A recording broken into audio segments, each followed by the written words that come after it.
اعوذ باللہ من الشیطان الرجیم بسم اللہ الرحمن الرحیم ولا تأکلوا اموالکم بینکم بالباطل وتدلوا بها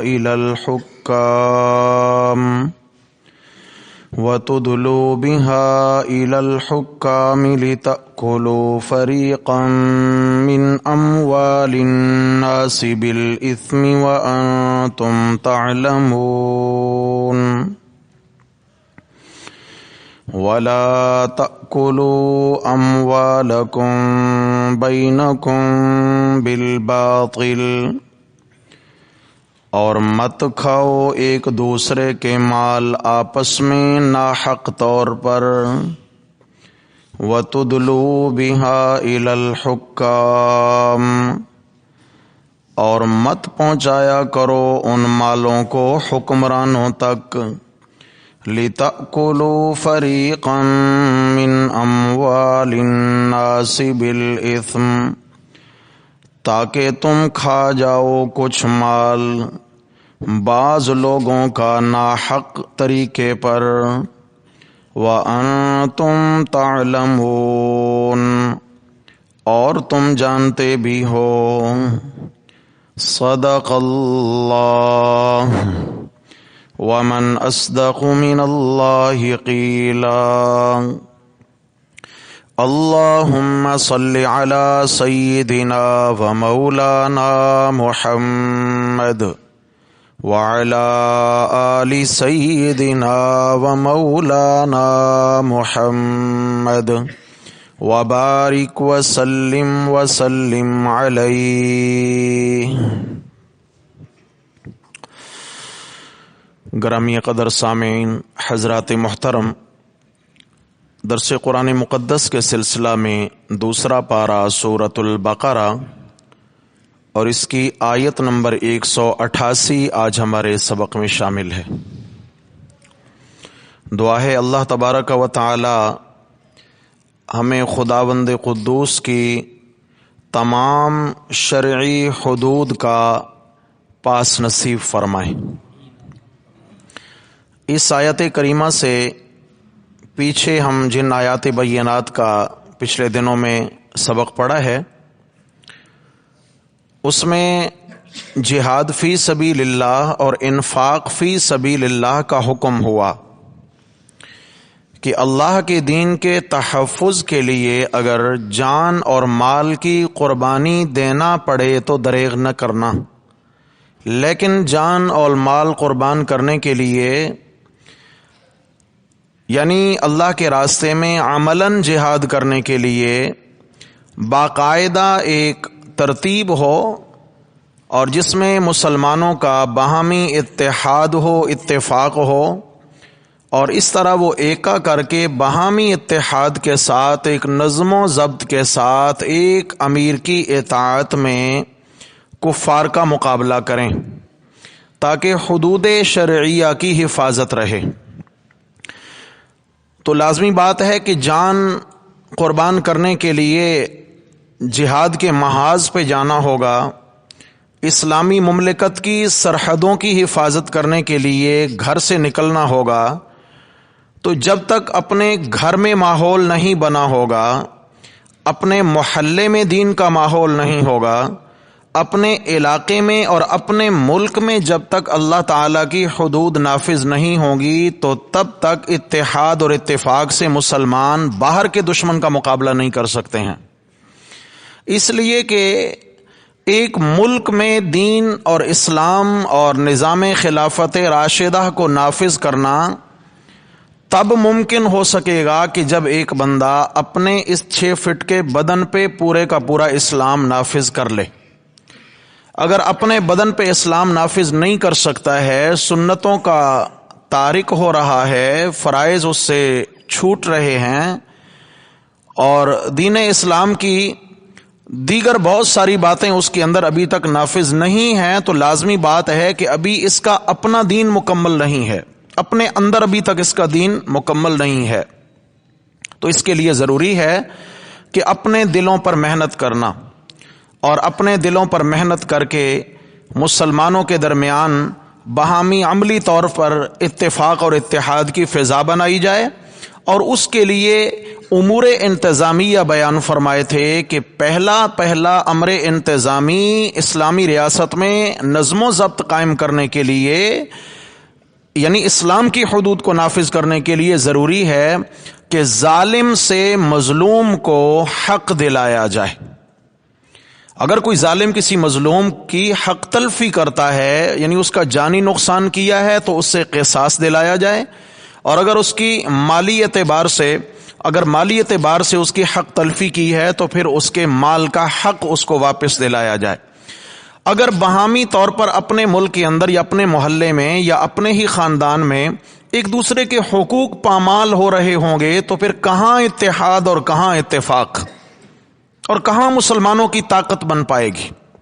یا اللہ، یہ معاملات امور انتظامیہ کا نفاذ بڑا مشکل ہے، اس کے لیے کوئی آسان طریقہ؟ فرمایا اپنے دلوں پہ محنت کرو، سب سے پہلا قدم اپنے نفس پہ رکھو، سب سے پہلے اپنے نفس کو کچلو، اپنے نفس کے خلاف سب سے پہلے جہاد ہے، اپنے آپ کو سب سے پہلے اللہ تعالیٰ کی بات کی اہمیت سمجھانا ضروری ہے۔ دل میں اللہ تعالیٰ کے احکامات کی اہمیت جب آ جائے گی تو اس کا اپنے بدن پہ نافذ کرنا آسان ہوگا، پھر اپنے محلے اور بستی میں نافذ کرنا بھی آسان ہو جائے گا۔ تو اس کے لیے فرمایا کہ تقوی اختیار کیا جائے، دلوں میں اللہ تعالیٰ کی ذات عالیہ کا تقدس، اللہ تبارک و تعالیٰ کی کبریائی، اللہ تبارک و تعالیٰ کی عظمت کو بٹھایا جائے کہ یہ عظیم ذات ہیں جس کا یہ حکم ہے مجھے، وہ کبریا اور وراء الورا اللہ ہیں جن کا مجھے یہ حکم ہے۔ اللہ تعالیٰ کا تقوی اور پرہیزگاری دلوں میں آ جائے گی تو پھر اللہ کے حکموں کو نافذ کرنا کوئی مشکل نہیں رہے گا۔ یا اللہ، تقوی کے لیے کیا کیا جائے؟ فرمایا سب سے پہلا کام روزے سے تعلق مضبوط کرو۔ روزہ اس لیے کہ روزہ یہ دل کی پاکیزگی کا بہترین عمل ہے۔ روزے سے دل پاکیزہ ہوتے ہیں، کیونکہ روزے کی حالت میں انسان اپنی آنکھ بھی محفوظ کر لیتا ہے، اپنے کانوں کی حفاظت کرتا ہے، زبان کی بھی حفاظت کرتا ہے، تمام اعضاء کی حفاظت کرتا ہے، حتیٰ کہ روزے کی حالت میں بہت ساری حلال چیزوں سے بھی اجتناب لازم ہو جاتا ہے۔ کھانا پینا اور منکوحہ بیوی حلال ہیں، لیکن روزے کی حالت میں شریعت نے ان کا استعمال جائز نہیں رکھا ہے۔ تو اصل میں مسئلہ کیا ہے؟ اللہ کا تقوی دل میں بٹھانا مقصود ہے کہ جب روزے کی حالت میں ان حلال چیزوں سے اجتناب کرنا سیکھ جائیں گے مسلمان تو عام حالات میں حرام سے بچنا آسان ہو جائے گا۔ عام حالات میں اصل حرام سے بچانا مقصود ہے۔ تو اس کے بعد آگے چل کر اللہ تبارک و تعالی نے روزے کے اعتکاف کے مسائل بیان فرمائے جو پچھلے اسباق میں تفصیل سے گزر چکے ہیں۔ اب یہاں ایک مسئلہ آیا ہے جس کا مال سے تعلق ہے، اور یہ تیسرا امر انتظامی ہے۔ پہلا امر انتظامی کیا تھا کہ اپنے ملک میں سب سے پہلے نظم و ضبط قائم کرو، اسلامی قواعد اور قوانین کو اپنے ملک میں اپنی ریاست اسلامیہ میں نافذ کرو، قصاص کا قانون نافذ کرو، وصیت کے احکامات پر عمل پیرا ہو جاؤ اور کسی کی وصیت کو ضائع نہ کرو، جائز وصیت کیا کرو، وصیت کرتے وقت کسی کا حق مارا بھی نہ کرو۔ پھر اس کے بعد تیسرا امر انتظامی ہے کہ بہانے سے ایک دوسرے کے مال ہتھیانے کی کوشش بھی نہ کیا کرو۔ وہ کئی بہانے ہو سکتے ہیں کسی کا بھی مال ہتھیانے کے۔ تو یہاں آج کے سبق میں وہی مسئلہ آ رہا ہے کہ فرمایا چونکہ روزہ رکھوایا تھا تاکہ حرام سے بچنے کی عادت ہو جائے، اور آگے پھر حرام کی تھوڑی سی شرح بیان فرما دی ہے کہ لوگوں کے اندر عمومی طور پر مال کی محبت آ جاتی ہے، اور مال کی محبت میں وہ کئی حدود و قیود بھول جاتے ہیں۔ تو چنانچہ اللہ تبارک و تعالی نے یہاں دو مسئلے بیان فرمائے ہیں۔ ایک مسئلہ تو یہ ہے کہ کسی صورت میں بھی دوسرے کا مال ناجائز طرز پر مت لینا۔ ہاں، جائز طریقہ ہے جو تجارت کا، ایک دوسرے سے تجارت کا لین دین کرو، اور اس میں جو شرعی اعتبار سے جائز نفع تمہارے لیے بچے گا وہ تمہارے لیے حلال ہے، جائز ہے، اس کا استعمال پاکیزہ ہے۔ اس کے سوا جو معاملات ہیں وہ ٹھیک نہیں ہیں۔ اور دوسرا مسئلہ ہے کہ کسی کا مال ہتھیانے کے لیے حکمرانوں کو، ارباب اقتدار کو رشوت کے مال مت بھیجا کرو، یعنی رشوت دے کر کسی کا حق چھیننے کی کوشش نہ کیا کرو کہ ہم جج کو، قاضی کو رشوت دے کر فیصلے اپنے حق میں کروا لیں گے، یا کسی بھی محکمہ کے افسران کو رشوت دے کر فیصلے اپنے حق میں کروا لیں گے۔ فرمایا دنیا میں عارضی طور پر تو فیصلہ تمہارے حق میں سنا دیا جائے گا، زمین سے اوپر فیصلہ تم نے سن لیا، تمہیں وقتی طور پہ دوسرے کا مال مل بھی گیا، فرمایا زمین کے نیچے آؤ گے تو پھر ایک عدالت اللہ نے لگانی ہے، اور احتیاط کرو ایسا نہ ہو کہ کہیں کسی کے حقوق کی وجہ سے تمہاری آخرت داؤ پہ لگ جائے۔ تو یہاں دو مسئلے بیان ہوئے، عام معاملات میں دوسروں کے مال ناجائز طرز پہ مت کھائیے، نمبر دو رشوت کا لین دین ختم کیجئے، یہ حکمرانوں کو رشوت دے دے کر خراب مت کرو، ان کی عادات مت بگاڑو، ورنہ وہ ظالم بن بیٹھیں گے اور پھر یہ رعایا اور پبلک مظلوم ہو جائے گی۔ تو یہاں پر تیسرا امر انتظامی بیان فرمایا کہ جب تک اپنے ملک کے اندر، جب تک اسلامی ریاست کے اندر یہ قانون نافذ نہیں ہوتا کہ جب تک رشوت خوری کا بازار جو گرم ہے، جب تک یہ ٹھنڈا نہیں پڑتا، جب تک رشوت کے دروازے بند نہیں ہوتے، تب تک اس ملک میں نظام خلافت راشدہ قائم نہیں ہو سکتا۔ یاد رکھنا، رشوت ایک ایسا گناہ اور ایسا جرم ہے جو لازمی نہیں، متعدی گناہ ہے، کئی معاشرے کے لوگ اس کی لپیٹ میں آتے ہیں، اور اس رشوت کے لین دین کے بعد پھر کئی لوگوں کے حقوق مارے جاتے ہیں، کئی پر ظلم ہوتا ہے اس رشوت کی آڑ میں۔ تو فرمایا کہ اگر آپس میں اتحاد چاہتے ہو تو پھر رشوت سے اجتناب کرو۔ اللہ تعالی ہم سب کو اجتناب کی توفیق نصیب فرمائے۔ تو فرمایا وَلَا تَأْكُلُوا أَمْوَالَكُمْ بَيْنَكُمْ بِالْبَاطِلِ، مت کھاؤ ایک دوسرے کے مال آپس میں باطل طریقہ پر۔ باطل طریقہ کیا ہوتا ہے؟ ہر وہ کمائی کا ناجائز طریقہ جو شریعت میں ناجائز ہے اور معاشرہ اس کو ناپسند جانتا ہے، معاشرے میں وہ ناپسندیدہ طریقہ ہے اور شریعت کی روح سے وہ حرام اور ناجائز ہے۔ تو فرمایا ایسے طریقوں پر ایک دوسرے کے مال مت کھایا کرو۔ کھانا یہ کنایا ہے لینے سے، لیا نہ کرو۔ بسا اوقات کیا ہوتا ہے کہ جناب کسی کی اگر کسی کے پلاٹ پہ قبضہ کر لیا تو بھئی اب پلاٹ یا مکان دکان کھائی تو نہیں ہے نا، کوئی اگر یہ حجت پیش کرے بھئی اللہ نے تو صرف کھانے سے منع کیا ہے، سمجھا گیا، میں تو رہنے کے لیے مکان پہ میں نے قبضہ کیا، پلاٹ پہ قبضہ کیا، تو یہاں کھانا یہ کنایا ہے ہتھیانے سے۔ کسی کا بھی دوسرے کا مال ناجائز طور پر مت ہتھیایا کرو۔ اب وہ ناجائز طریقے کیا ہیں؟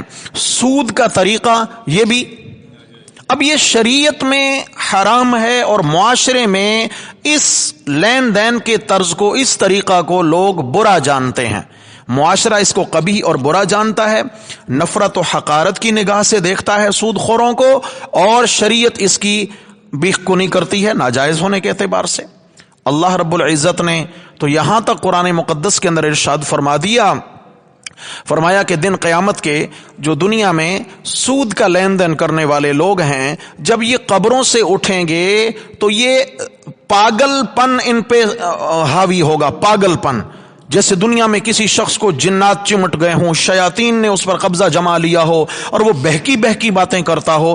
سود کا لین دین کرنے والے جب قبروں سے اٹھیں گے تو یہ بہکی بہکی اور دیوانوں جیسی باتیں کر رہے ہوں گے، سمجھ گئی، پاگل ہو کر قبروں سے اٹھیں گے۔ اللہ میرے بھائیو، کتنی بڑی سزا ہے کہ اللہ دن قیامت کے اٹھائے، جس دن لوگ جنت میں داخل ہو رہے ہوں گے اور اللہ تعالیٰ ان سے ان کی سوچنے سمجھنے کی صلاحیت ہی چھین لیں گے۔ ظاہری اعتبار سے پاگل پن کا مظاہرہ ہو رہا ہوگا، جیسے کسی جنات نے چمٹ کر اس کو پاگل اور دیوانہ بنا دیا ہو۔ اور اس کے بعد اللہ تبارک و تعالی فرماتے ہیں کہ جو لوگ سود کا لین دین ترک نہیں کرتے، فَأْذَنُوا بِحَرْبٍ مِّنَ اللَّهِ وَرَسُولِهِ، میں اللہ اور میرے رسول کا ان کے خلاف اعلان جنگ ہے۔ فرمایا میں اللہ ان کو للکارتا ہوں، میرے نبی ان کو للکارتے ہیں کہ آؤ سود خورو، ہماری تمہارے خلاف جنگ ہے۔ ایمان سے بتاؤ میرے بھائیو، قیامت کا دن ہوگا، میرا بھی ایمان ہے، آپ کا بھی ایمان ہے کہ آقا دو جہاں صلی اللہ علیہ وسلم کی شفاعت کے بنا کسی کی مغفرت نہیں ہونی ہے۔ آپ علیہ الصلوۃ والسلام کو اللہ تعالی یہ ارشاد فرمائیں گے، میرے پیغمبر اپنی امت کے گناہ گاروں کے حق میں شفاعت فرمائیے۔ آپ علیہ السلام شفاعت فرمائیں گے تو پھر کیا ہوگی؟ مغفرت ہوگی۔ لیکن ایک طرف معاملہ اگر الٹ ہے، اللہ تعالیٰ بھی کہتے ہیں کہ یہ میرا دشمن ہے، میری اس کے خلاف جنگ ہے، اللہ کے نبی بھی کہیں میری بھی اس کے خلاف جنگ ہے، اللہ کے نبی اس کے حق میں شفاعت فرمائیں گے؟ بھائی کتنا بڑا محروم ہو گیا انسان. دعا ہے اللہ تعالی ہم سب مسلمانوں کو ہدایت نصیب فرما دے. اللہ تعالی ان تمام کاموں سے اجتناب نصیب فرمائے جس سے میرے نبی صلی اللہ علیہ وسلم دن قیامت کے روٹھ جائیں گے. اللہ تعالی ہمیں اپنے نبی کے روٹھنے سے اپنی امان نصیب فرمائے. میرے بھائیو یہ بڑا سنگین مرحلہ ہوگا, بڑا سنگین مرحلہ ہوگا. اس طریقے سے فرمایا جوا کے ذریعے بھی چونکہ ناجائز طریقے سے دوسرے کا مال ہتھیایا جاتا ہے. جوا, قمار, اس کے متعلق حدیث شریف میں آیا ہے کہ یہ اتنا بڑا جرم ہے اللہ کی نظر میں کہ ایک شخص جو جوا کھیل کے وہ جیت رہا ہے, بھلے ہار رہا ہے, مگر وہ جوئے کا عمل کر رہا ہے, کھیل رہا ہے, اس کی تو بات ہی چھوڑ دو کہ اللہ اس سے کتنے ناراض ہیں. فرمایا ایک ایسا شخص ہے کہ وہ دوسرے کو صرف دعوت دیتا ہے جوا کھیلنے کی. تعال اقامرک, یہ حدیث کے لفظ ہے, تعال اقامرک, آ بھائی بازی نہ کھیلیں, جوا کھیلیں, تعال اقامرک, صرف جوا کھیلنے کی دعوت دیتا ہے. ابھی انہوں نے عملاً جوا کھیلا نہیں ہے. آپ علیہ السلام نے فرمایا فلیتصدق, اس نے اللہ تعالیٰ کے جلال اور غصے کو چھیڑ دیا ہے. فرمایا اس کو چاہیے جلدی صدقہ دے کر اللہ تعالیٰ کے غصے کو ٹھنڈا کرے. اللہ تعالیٰ کے غیظ و غضب کو اس نے اپنی جانب متوجہ کر دیا ہے. جس نے دوسرے کو جوئے کی جانب متوجہ کیا, فی الحقیقت اللہ کے غیظ و غضب کو اپنی جانب متوجہ کر لیا. کہیں اللہ کا غضب اس پہ نہ اتر پڑے. فرمایا اس کو چاہیے جلدی صدقہ دے کر اللہ کا غصہ ٹھنڈا کر. جوئے کی یہاں تک قباحت ہے. اور اس طریقہ سے ہر وہ حرام چیز کا کاروبار کرنا, جیسے شراب, منشیات اور اس طرح کی ہر وہ چیز جو نقصان دہ ہو اور ممنوع ہو, اسلامی اعتبار سے ممنوع ہو, اسلامی اعتبار سے, ان چیزوں سے کمایا ہوا مال یہ حرام ہے, ان چیزوں سے کمایا ہوا نفع حرام ہے. تو یہ بھی کیا ہے کہ دوسروں کا مال ناجائز طریقوں سے مت ہتھیاؤ. اسی طرح عقود فاسدہ, یہ لفظ سمجھیے, عقود فاسدہ, عقود عقد سے ہے لین دین کے معاملات. بہت سارے معاملات ہوتے ہیں جناب علی, کیونکہ کاروبار مختلف ہیں. جیسے آج کل دیکھیں کہیں پہ کیا ہے جناب علی, وہ کپڑے کی مارکیٹ ہے, کہیں پہ لوہے کی مارکیٹ ہے, کہیں پہ موبائل کی مارکیٹ ہے, کہیں پہ کوئی ہے, کہیں تو ہر طرز پر الگ الگ کاروبار ہیں اور کاروبار ہو رہے ہیں ہر مارکیٹ کے. اور پھر ہر کاروبار کے الگ الگ شرعی قوانین ہیں, الگ قوانین ہیں شریعت کے. اگر ایک شخص کپڑے کا کاروبار کر رہا ہے تو اب وہ لوہے والے قوانین اس پر نہیں لگیں گے, اس کے شریعت نے الگ قوانین رکھے ہیں. نفع کس طرح جائز ہوگا. سونے کا کاروبار کرنے والا ہے, چاندی کا ہے, زیورات کا, اس کا الگ شریعت اعتبار سے نقطہ ہے. تمام کاروبار الگ ہیں. تو عقود فاسدہ کیا ہیں؟ کوئی شخص دوسرے بندے سے ایسے طریقے پر سودا کرتا ہے, ایسے طریقہ پر سودا کرتا ہے جو طریقہ شریعت میں ممنوع ہے, شریعت اس کی اجازت نہیں دیتی ہے, ممنوع ہے. تو ایسے طریقہ پر کمایا ہوا نفع حرام ہے. مسئلہ خوب سمجھیے. ایک ہے بے باطل. بے باطل کیا ہوتی ہے؟ وہ سودا جو بالکل باطل, حرام اور ناجائز ہے. ایک شخص نے خنزیر کا گوشت بیچنا شروع کر دیا, شراب بیچنا شروع کر دی, منشیات بیچنا شروع کر دی, تو یہ کیا, یہ سب بے باطل ہے, ناجائز ہے. ایک ہے بے فاسد. جائز طریقے سے تو وہ چیز بیچنا صحیح تھی, لیکن اس نے اس کو ناجائز طریقہ پر بیچ دیا. موبائل ہے, اس کی خرید و فروخت جائز طریقہ پر جائز تھی, لیکن اس نے اس کو ناجائز طریقے سے بیچ دیا. گھر ہے, دکان ہے, پلاٹ ہے, جائز طریقہ سے ان کا لین دین صحیح تھا, لیکن کیا ہے, اس نے ناجائز طریقہ پر کوئی ایسا معاہدہ کر دیا, کوئی ایسا عقد کر دیا کہ جس کی شریعت میں اجازت نہیں ہے. چونکہ اب تفصیل نہیں ہے ان باریکیوں میں جانے کی, الگ الگ احکام و مسائل ہیں ہر چیز کے. اب میں ایک موٹی سی مثال دے دیتا ہوں. ایک مجلس میں دو شخص جمع ہیں, ایک مجلس ہے, ایک دکان پر ایک شخص گیا ہے, مجھے موبائل خریدنا ہے. اب وہاں پر بات چیت ہو گئی ہے, ان کی بات چیت چل رہی ہے. اگر الگ ہونے سے پہلے انہوں نے شرعی طریقوں کے مطابق اپنی بے مکمل کر لی, اپنا سودا مکمل کر لیا, یعنی ایک چیز پر قبضہ ہو گیا, تو اب یہ بے نافذ ہے, یہ نافذ ہے. لیکن اگر بات ایک اینڈ تک نہیں پہنچی تھی, بس بیچ بیچ میں رہ گئی اور یہ الگ ہو گئے, تو اب یہ بے نافذ, ان کو دوبارہ سے پھر بے کرنا پڑے گی, ان کو دوبارہ سے پھر الگ پھر جمع ہونا پڑے گا. اور پھر کیا ہے, ان کو یعنی اصالتاً آئے یا وکالتاً آئے, خود دکان پہ آ جائے یا کسی کو وکیل بنا دے, تو پھر نیا سودا کرنا پڑے گا. ایسے ہمارے ہاں بہت سارے معاملات ہوتے ہیں. ہمارے ہاں آج کل بہت ساری چیزیں جو ہے وہ چل رہی ہوتی ہیں جناب علی، صرف کیا ہوتا ہے کہ بھئی وہ صرف بات چل رہی ہوتی ہے جناب علی، چیز کی حقیقت نہیں ہوتی ہے. ایک شخص ہے وہ کہتا ہے میں نے اتنے کنٹینر خرید لیے، میں نے اتنے کنٹینر آگے بیچ دیے. وہ کنٹینر ہیں کہاں بھائی؟ وہ چیز ہے کہاں؟ حقیقت میں کوئی نہیں ہے، وہ صرف بات چل رہی ہوتی ہے معاشرے کے اندر. اس طرح نہیں ہے میرے بھائی. ایک چیز اگر خریدی ہے مارکیٹ سے، سودا ہوا ایک مجلس میں، یہ موبائل خریدا تو اس پر قبضہ کریں. قبضہ اس کے بہت سارے طریقے ہیں. قبضہ جب تک ہو جائے گا نہیں ہوگا تو چیز کیا مالک نہیں بنے. قبضہ ضروری ہے. ہمارے ہاں بہت ساری چیزیں ایسی ہیں میرے بھائی کہ جن میں عقود فاسدہ پائے جاتے ہیں. جب کوئی عقد فاسد آ جائے تو اس کا نفع شرعاً جائز نہیں ہوتا ہے. اس کو ختم کرنا ہے، اس سودے کو ختم کرنا ہے، جائز طریقے سے پھر نافذ کرنا ہے. اس لیے قرآن مجید نے کہا وَلَا تَأْكُلُوا أَمْوَالَكُمْ بَيْنَكُمْ بِالْبَاطِلِ، ایک دوسرے کا آپس میں باطل اور ناجائز طریقے سے مال مت کھایا کرو. باطل کیا لفظ آیا بھائی؟ جاگ رہے ہیں؟ اب قرآن مجید ہے نا، صرف ایک مسئلہ تو نہیں ہے اس میں لفظ باطل. باطل طریقے سے مال نہ کھایا کرو. یہ میرے سامنے سورہ توبہ ہے، 10واں پارہ، اور سورت کا نام سورہ توبہ، اور اس کی آیت نمبر ہے جی 34. آیت نمبر 34 یہاں بھی سمجھیے گا. اللہ تبارک و تعالیٰ فرماتے ہیں یا ایھا الذین آمنوا، اے ایمان والو. کن کو خطاب ہے؟ اے ایمان والو. ان کثیرا من الاحبار والرہبان، کہیں دنیا کا سودا ہوتا ہے، کہیں دین کے سوداگر بھی ہوتے ہیں، یاد رکھنا. اس آیت میں دین کے سوداگروں کو شریعت نے یہاں پر ان کو تنبیہ کی ہے. دین کے سوداگروں کو جو دین بیچ رہے ہیں، دین کے نام پہ تجارت ہو رہی ہے، دین کا نام استعمال کر کے اموال حاصل کیے جاتے ہیں. سمجھیے آیت کو، گھروں میں ترجمہ دیکھنا. میں نے آیت کا نمبر بتایا، سورہ توبہ 10واں پارہ آیت نمبر 34. یا ایھا الذین آمنوا، اے ایمان والو. ان کثیرا من الاحبار والرہبان، بہت سارے احبار، حبر کی جمع علماء، ایسے ہیں. کثیرن کتنے ہیں؟ کثیرن بڑی تعداد ہے. والرہبان اور بہت سارے درویش، گدی نشین، پیر صاحبان ایسے ہیں کہ ان سے اللہ تعالیٰ کو دو شکوے ہیں. نمبر 1 لَيَأْكُلُونَ أَمْوَالَ النَّاسِ بِالْبَاطِلِ، وہاں فرمایا ایک دوسرے کا باطل طریقے سے مال مت کھایا کرو. یہاں فرمایا لَيَأْكُلُونَ أَمْوَالَ النَّاسِ بِالْبَاطِلِ، کہ یہ بہت سارے علماء، بہت سارے گدی نشینان، پیر صاحبان، سجادہ نشینان کیا کرتے ہیں؟ وہ لوگوں کا مال کھاتے ہیں باطل طریقہ سے. شاید بولو کس طریقہ سے؟ باطل طریقہ کیا ہوتا ہے؟ دین میں بدعات نافذ کر کر، دین کے نام پر بہت ساری بدعات رائج کر کے، رسم و رواج کے کو دین بنا کر پیش کرنا. اور لوگوں کو مقصد کیا ہوتا ہے کہ ان کا مال ہماری تجوری میں آ جائے، اور کوئی مقصد نہیں ہوتا ہے.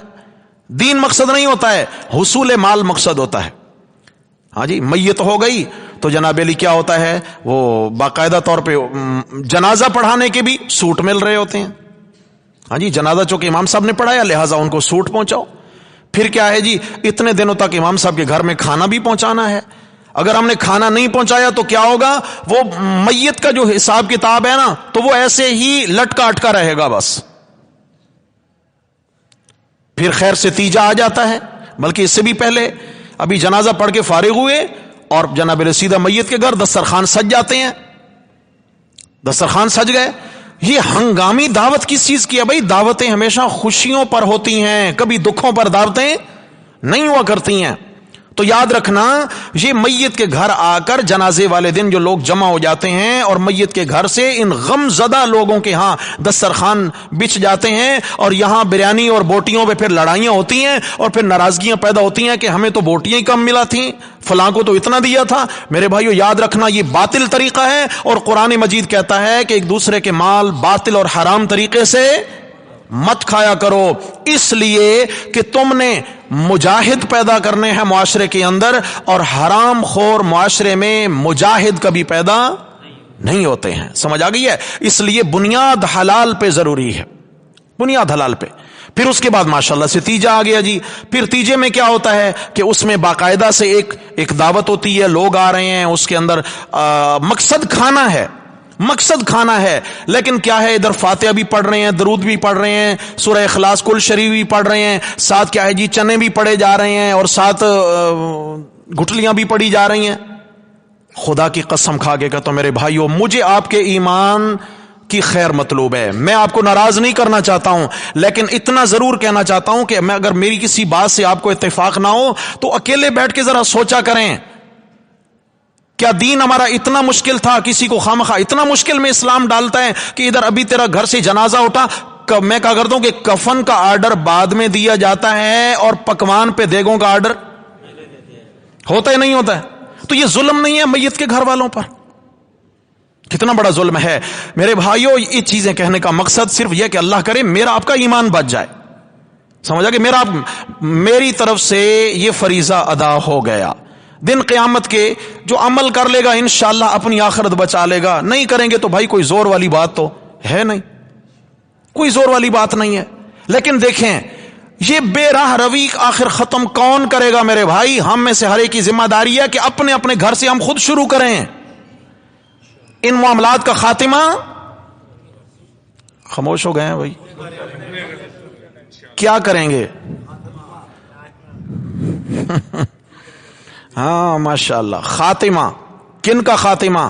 بریانی کا خاتمہ نہیں، ہاں رسومات کا خاتمہ، رسومات کا خاتمہ، ان رواجات کا خاتمہ جو دین کے نام پر لوگوں نے ثواب سمجھ کے کیا ہے. تیجے والے دن جو دیگیں پکتی ہیں کیا خیال ہے؟ گناہ سمجھ کے، ثواب سمجھ کے؟ ثواب سمجھ کے. اور اگر منع کریں تو لوگ یہی کہتے ہیں بھائی پتہ نہیں یہ ایصال ثواب کو نہیں مانتے ہیں. میرے پیارے بھائی ایصال ثواب بالکل کرو. اس کا طریقہ کیا ہے؟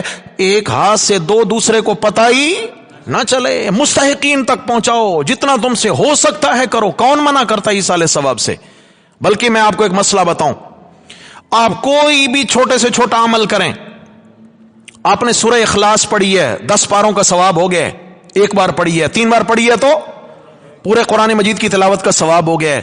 آپ نے اگر 1 روپیہ کسی غریب کو دیا ہے، 1 کھجور کا دانہ کسی غریب کو اللہ کی رضا کے لیے دیا ہے، اس کی نیت یہ کریں یا اللہ اس عمل کو اپنی بارگاہ میں میری جانب سے قبول فرما کر مجھے اس کا اجر عظیم عطا فرما دیں. اور اس کے بعد بالخصوص میرے والد محترم جو دنیا سے چلے گئے، فلاں میرا عزیز جو دنیا سے چلا گیا، یا اللہ اس کی روح کو پھر اس ثواب کو ایصال فرما دیں، ایصال ثواب ہو جائے. یا اللہ اس کے بعد آج سے لے کر آدم علیہ الصلوۃ والسلام اور اما حوا تک جتنے ایمان والے مرد عورتیں دنیا سے چلے گئے ان سب کو ایصال ثواب فرما دیں. میں پورے دعوے سے کہتا ہوں، اللہ کی رحمت کے یقین سے کہتا ہوں کہ جتنا ثواب آپ کو ملے گا، کروڑوں اربوں ایمان والے دنیا سے چلے گئے، اللہ ہر ایک کو اس کے برابر پورا پورا اجر و ثواب عطا فرمائیں گے. کون ایصال ثواب سے منع کرتا ہے میرے بھائی؟ لیکن یاد رکھنا ایصال ثواب میں علماء نے لکھا ہے 3 چیزوں کا لحاظ لازم ہے، 3 چیزوں کا لحاظ لازم ہے. نمبر 1 دن مقرر نہیں ہے ایصال ثواب کے لیے. دن مقرر، اچھا ہمیں بھوک پیاس لگنے کے لیے کوئی دن مقرر ہے جی؟ کوئی مقرر نہیں ہے، کوئی وقت نہیں ہے، کبھی بھی پیاس لگ جاتی ہے، کبھی بھی بھوک ستا دیتی ہے. نمبر 1 دن یا وقت مقرر نہیں ہو. یہاں تیجا 40واں ہے یا نہیں ہے؟ ہے. 11ویں شریف ہے، مقرر ہے. پھر برسی آ گئی، مقرر ہے. سب سے پہلی شرط ایصال ثواب کے لیے بولو دن یا وقت مقرر نہ ہو. نمبر 2 چیز مقررہ کہ ہم نے تو صرف اور صرف کیا ہے جناب علی، یہ حلیم ہی کھلانی ہے، اور کھلانی بھی 10ویں محرم کو ہے. دن بھی مقرر ہو گیا اور چیز بھی مقرر ہو گئی ہے، سمجھے؟ چیز مقرر. نمبر 3 فرد مقرر نہ ہو. شیخ عبد القادر جیلانی رحمہ اللہ کے نام کی ہی 11ویں دینی ہے. کیوں دیتے ہو جی؟ ایصال ثواب کرتے ہیں. بھائی کیا صرف انہی کو ثواب کی ضرورت ہے؟ بولو. اچھا 10ویں محرم کو حضرت حسین رضی اللہ تعالیٰ عنہ کے نام کا ہم کھچڑا بناتے ہیں یا ہم حلیم بناتے ہیں اماموں کے نام، تو افراد مقرر ہوئے کہ نہ ہوئے؟ حقیقت میں یاد رکھنا یہ کوئی ایصال ثواب نہیں ہوتا ہے، یہ نظر و نیاز ہوتی ہے. ایصال ثواب جو کیا جاتا ہے نا، میری طرف دیکھیں، ایصال ثواب ہم کیوں کرتے ہیں کہ وہ اس وقت خود ثواب کا کام نہیں کر سکتے، بیچارے دنیا سے چلے گئے، اب وہ ہمارے عمل کے محتاج ہیں. کیا ہیں؟ عمل کے محتاج ہیں, ہم عمل کریں گے تو انہیں نفع پہنچے گا. ان میں سے کوئی ہے جو حضرت شیخ عبد القادر جیلانی کو محتاج سمجھ کے 11ویں دیتا ہو؟ کیوں نہیں بولتے بھائی؟ حضرت حسین رضی اللہ تعالیٰ عنہ کو اپنا محتاج سمجھ کے دیتا ہو؟ نہیں, ان کو حاجت روا سمجھ کے دیتے ہیں. پھر ایصال ثواب میں وہ تو محتاج ہیں, ان سے ہمیں کوئی خوف ہے؟ ندیاں تو کوئی نقصان کریں گے نہیں, لیکن 11ویں ندی تو پھر بھینس کا دودھ حضرت خوش کر دیں گے. سمجھ آ گئی ہے؟ پھر نقصان ہو جائے گا. تو میرے بھائیو دوستو بزرگو, قرآن مجید نے کہا, وہیں اپنے سبق کو ذہن میں رکھیں, دوسرے پارے والا آیت نمبر 188, کیا فرمایا کہ ایک دوسرے کا مال باطل طریقے سے مت کھاؤ. تو یہ بھی باطل طریقہ ہے. یا ایھا الذین آمنو, اے ایمان والو. یہ صرف مومنین کو اللہ تعالیٰ نے خطاب کیا, ایمان والو ایمان بچاؤ. ایمان والو, یا اللہ کس چیز سے؟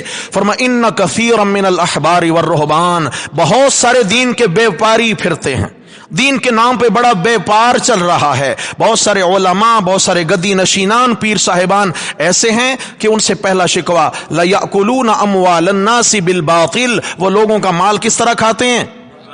باطل طریقہ سے کھاتے ہیں, رسم و رواج پیدا کر کے کھاتے ہیں. نمبر 2, وَيَصُدُّونَ عَن سَبِيلِ اللَّهِ, اور لوگوں کو اللہ کی راہ سے روکتے ہیں, اللہ کے دین کی راہ سے. اب یہاں ایک سوال پیدا ہوتا ہے, یا اللہ کھاتے رہتے ظالم دین سے کیوں روکتے ہیں لوگوں کو؟ ان کو مال چاہیے تھا, مال لے لیتے, کم از کم لوگوں کو دیندار بننے دیتے. یہ ممکن ہے کہ ایک بندہ قرآن سیکھ جائے, دیندار بن جائے, اور پھر وہ ان کی پکڑ میں آئے؟ کیوں بھائی پکڑ میں آئے گا؟ پکڑ میں تب آئے گا کہ جب اس کو جاہل رکھا جائے, جب یہ دین سے بہرا ہو, اس کو دین کی دال کا بھی تعارف نہ ہو, پھر اس کا مال لینا بھی آسان, اس کی عزت چھیننا بھی آسان, اور سب کچھ اس سے لینا آسان ہے. لیکن جب اس کو دین کی سمجھ آ گئی تو پھر اس پہ کسی کا وار چلنے والا نہیں ہے. آئیے واپس سبق پر. تو یہاں فرمایا وَلَا تَأْكُلُوا أَمْوَالَكُمْ بَيْنَكُمْ بِالْبَاطِلِ, مت کھاؤ ایک دوسرے کے مال آپس میں باطل ناحق طریقہ پر. وَتُدْلُوا بِهَا إِلَى الْحُكَّامِ, اور حکمرانوں کو بھی یہ مال بطور رشوت کے مت دیا کرو, بطور رشوت کے. یہ کیا ہے؟ ایک شخص ہے, وہ قاضی کے پاس مقدمہ چلا گیا. مثلا ایک شخص کا, میں مثال دیتا ہوں, پلاٹ ہے, حقیقت میں اس کا ہے, قابض کوئی اور ہے. حقیقت میں کسی کا ہے, قابض کوئی اور ہے. تو جو حقیقی مالک ہے اس بیچارے کے پاس کوئی پروف, اللہ کے ہاں وہی مالک ہے حقیقتاً, لیکن اب یہ جو قابض ہے یہ چرب زبان بھی ہے, تیز بھی ہے, پیسہ بھی پھینک سکتا ہے, پیسہ پھینک تماشا. پھر اس کے بعد وہ بیچارہ کمزور ہے. اب کسی قاضی کے پاس کیس چلا گیا, قاضی نے, لازمی بات ہے کسی جج نے دلائل سن کر شہادتیں دے کر ہی فیصلہ دینا ہوتا ہے. تو ایک جج, سب سے پہلے تو جو جج اور قاضی بننا ہے نا, یہ بڑی مشکل ذمہ داری ہے. نبی علیہ السلام نے فرمایا من جعل قاضیا فقد ذبح بغیر سکین. آپ نے فرمایا کہ جس کو قاضی اور جج بنا دیا گیا, یوں سمجھو کہ اس کو بنا چھری کے ذبح کر دیا گیا ہے. اتنی بڑی ذمہ داری ہے, بنا چھری کے. کیوں کہ اگر غلطی سے کوئی فیصلہ غلط ہو گیا, کتنا بڑا نقصان اس کے ہاتھوں ہو جائے گا. اور اگر اس نے رشوت لے کر کسی کا خواہ میں جائز کو ناجائز اور ناجائز کو جائز قرار دے دیا, آخرت دو پہ لگی نہیں لگی؟ بڑی مشکل سیٹ ہے بھائی, بڑی ذمہ داری والا معاملہ ہے. تو ایک شخص نے, اب یہ قاضی کے پاس یہ مقدمہ چلا گیا ہے, قاضی نے دلائل سنے ہیں, دلائل سن کر فیصلہ اسی کے حق میں دے دیا جس کو بولنا بھی آتا تھا اور جس کے پاس قبضہ بھی تھا. اب جو بیچارہ حقیقی مالک ہے وہ منہ ہی دیکھتا رہ گیا. فیصلہ ہو گیا ادھر. اب بتائیں اس کو تو اندر سے روشن ہے کہ نہیں کہ یہ چیز میری نہیں ہے, لیکن فیصلہ آ گیا میرے حق میں. یہاں یاد رکھیے, اگر قاضی کو حقیقت حال معلوم نہیں ہے, اس نے پوری کھوج لگا کے کوشش کر کے دلائل کی روشنی میں اس نے فیصلہ دیا, لیکن بیچارے کو حقیقت معلوم نہیں ہے, فیصلے میں غلطی ہو گئی, تو اس میں قاضی گناہگار نہیں ہے. یاد رکھنا, اس میں جج قاضی گناہگار نہیں ہے. فیصلہ ظاہراً قانون کے مطابق نافذ مانا جائے گا, لیکن شرعاً یہ فیصلہ نافذ, یعنی معاشرے کے اعتبار سے تو یہ نافذ ہے, ٹھیک ہے, یہ مالک بن گیا, کاغذات اس کے نام ہو گئے, لیکن اللہ کے ہاں یہ بری و ذمہ نہیں ہے. سمجھ آ گئی؟ یہ بھی ہے کہ باطل طریقہ ہے, باطل طریقہ سے مال نہ کھایا کرو, بلکہ اگر آ چکا ہے کسی کا اس طرح مال تو اس کو جلدی لوٹانے کی کوشش کرو. اس لیے یہاں تو پیسے دے کر جان چھوڑا جاؤ گے, وہاں سب نیکیاں دینا پڑیں گی, اور نیکیاں ختم ہو گئی تو دوسرے کے گناہ اپنے کھاتے میں لینا پڑیں گے.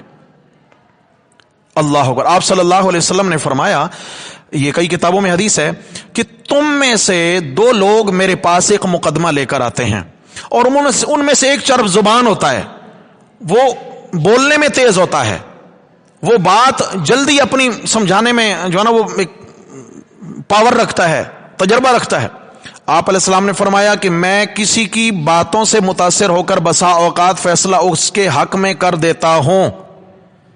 یہاں یہ بھی مسئلہ یاد رکھیے, آپ نے فرمایا اس کی باتوں سے متاثر ہو کر, اس کے شواہد سے متاثر ہو کر فیصلہ کر دیتا ہوں. تو معلوم ہوا کہ میرے نبی عالم الغیب, بولو بھائی, توحید کا سبق بھول تو نہیں گئے؟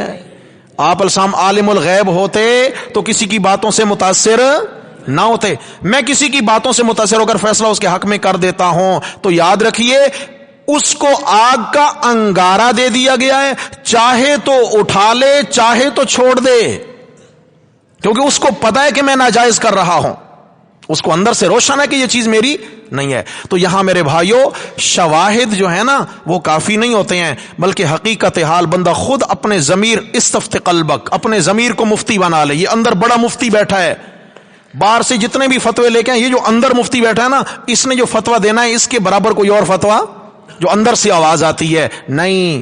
سب تیری ہاں میں ہاں ملا رہے لیکن تو غلط ہے, سب تجھے ٹھیک کہہ رہے ہیں لیکن تو ہی غلط ہے. اندر سے جو آواز ہوتی ہے نا, اصل یہ آواز ہوتی ہے ضمیر کی آواز. ضمیر کا فیصلہ سب سے پاورفل فیصلہ ہوتا ہے, اس کو مد نظر رکھا جائے. اس لیے یہاں فرمایا حکمرانوں کو رشوت دے کر ایک دوسرے کے مال مت ہتھیاؤ. اس میں یہ دوسرا مسئلہ ہے کہ جیسے کسی کا حق لینا ہے, جیسے آج کل اللہ معاف فرمائے قبضہ مافیاز ہیں, کیا ہیں کہ وہ جناب پیسہ پھینکتے ہیں, رشوت خوب دیتے ہیں اداروں میں, اور رشوت دے کر لوگوں کے حقوق پہ قبضے جما لیتے ہیں.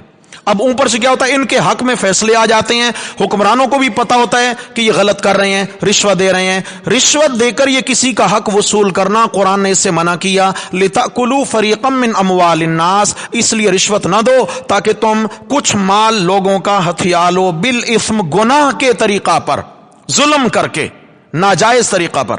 آپ علیہ السلام نے فرمایا الراشی والمرتشی کلاہما فی النار, رشوت دینے والا رشوت لینے والا دونوں جہنم کا ایندھن ہے, کوئی بری و ذمہ نہیں ہے. اس میں الگ مسئلہ ہے, یہ مسئلہ بھی سمجھ لیں جی, یہ بڑا نازک مسئلہ ہے. ایک ایسا بندہ ہے اس بیچارے کا جائز حق پھنسا ہوا ہے, آج کل یہ معاملہ بہت زیادہ ہے. ایک بندہ اس کا بالکل جائز حق پھنسا ہوا ہے, لاکھوں روپے اس کے جائز تھے اور پھنس گئے. اب ادارے طاقتور ہیں, ادارے کہتے ہیں کہ بھئی جب تک تم ہمیں کچھ چائے پانی نہیں دو گے نا, کیا نام ہوتا ہے, خرد کا نام جنو رکھ دیا, جنو کا خرد, ٹھیک ہے نا, زہر کا شکر, شکر کا زہر رکھ دیا. ہمیں جب تک تم کو چائے پانی نہیں دو گے تو ہم تمہارے حق میں فیصلہ نہیں دیں گے, ہم سائن نہیں کریں گے فائلوں پہ, اور یہ تمہارا یوں ہی کیس لٹکا رہے گا. تو یہاں علماء کرام نے یہ مسئلہ لکھا ہے کہ اگر یہ مجبور ہے, اس کا جائز حق پھنسا ہوا ہے, تو یہ بالکراہت رشوت دے کر اپنا جائز حق وصول کر سکتا ہے. امید ہے اس کو اس کا گناہ نہیں ہوگا, لینے والا ہی اس کا گناہگار ہوگا. لیکن ایک شخص ایسا ہے کہ وہ دوسرے کے پلاٹ پہ قبضہ جمانے کے لیے رشوت دے رہا ہے, یہ مجبور ہے نہیں, یہ تو ظالم ہے, یہ تو قبضہ مافیا ہے.